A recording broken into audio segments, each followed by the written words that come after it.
Sasa ugali yenyewe hatupatii kwa sahani. Walikuwa wanatupatia tu kwa mkono hivi na wanawekelea hapo mboga. Nikaona hii maisha ni ngumu.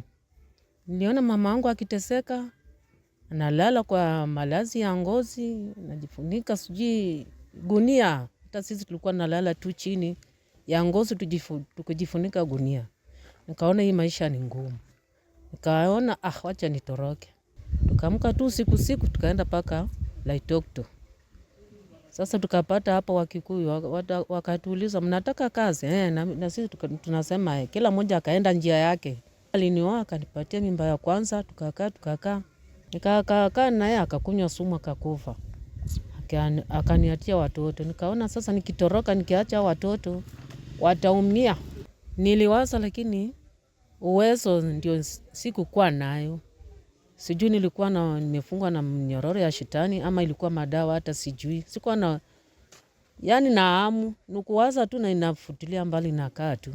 Ndo akanielezea nitoke Nairobi nitafute gari za tarakea.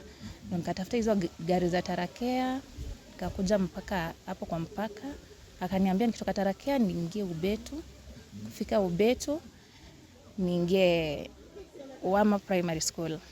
Sasa kufika hapo Wama Primary School alikuwa amenipea majina. Sasa hizo majina ndo nilifuata mpaka hapa.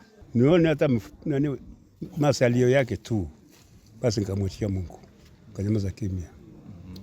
Tulifanya mila ya Kichaga. Kwa maana kila kabila na mila zake. Muda si muda huyu. Huzuni, umesema ulikuwa na huzuni. Nilikuwa na huzuni sana yani. Kila sana mkumbuka Frida wangu ameenda wapi. Mwaka inapita Frida wangu ameenda wapi. Mwaka inapita. Nikakaa nikasahau kabisa sikuwa na Frida tena. Sasa kwa tunaomba saa nyingine anaanza kuomba kwa kilugha Kichaga. Ela eruva ngahemba ambulieni mwanashua kwa fondo ali mungarieni ashe undusha.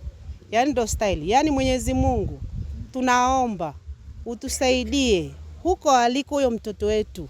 Mwenyezi Mungu tunaomba ukamfungue akili yake hawezi kurudi salama. Yani ndio hivyo alivyokuwa naomba. Kila siku anaomba. Sisi hatuna lingine la kusema. Tunamshukuru Mwenyezi Mungu kwa kusikiliza dua zetu. Juzi ilikuwa siku ya Jumatatu. Nikaambiwa ya kwamba mdogo wangu akanipigia simu kutoka Nairobi. Akaniambia dada nikwambie kitu. Kuna mtoto wa Frida akaja nyumbani. Nikamwambia mtoto wa Frida huku kwenye miguu nasikia kutetemeka. Akaniambia dada usipepesuke sana, kaa chini kwanza nikuelezee vizuri. Nikamwambia hebu nielezee. Akaniambia amekuja mtoto anaulizia kwa bibi ni wapi. Na ni mtoto wa 4, ana miaka 26. Nikasema asante sana. Yani nilifurahi hiyo siku kwanza sikulala. Jumatano nikaamka nikaenda kazini lakini yani ile furaha niliyokuwa nayo hata kazi za watu sikufanya vizuri.